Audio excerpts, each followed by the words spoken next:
Luca, before we get into the nuts and bolts of this game, Myles Garrett did not break the sack record. We're probably not going to talk too much about Myles Garrett on this show. There might be another pass rusher in this game that we mentioned quite a bit. Spoiler alert on the Mhm. Bills side of things.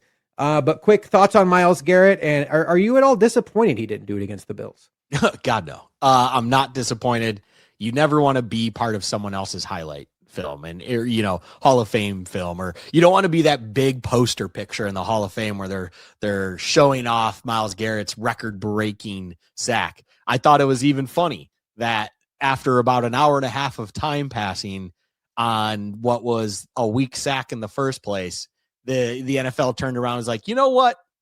Myles Garrett did get half a sack in there while Josh Allen gave himself up at the 1-inch line.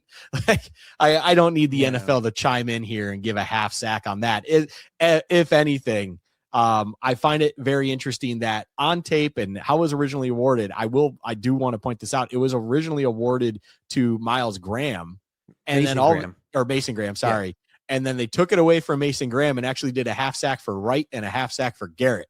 I find that very odd. Yeah. Because that felt like a first man to touch him claims the sack situation. Mason Graham is the one that does that, which I jokingly said, I bet you Myles Garrett is going to close fist punch the rookie in the face in the locker room at halftime for stealing that sack from him, because those are the ones you need to break records.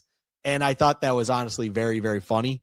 But I say that jokingly, like Myles Garrett's an exceptional professional. I don't think he would actually punch his teammate in the face over a sack, but I imagine he would have been a little frustrated if that's actually how it goes down, and say the season progresses the way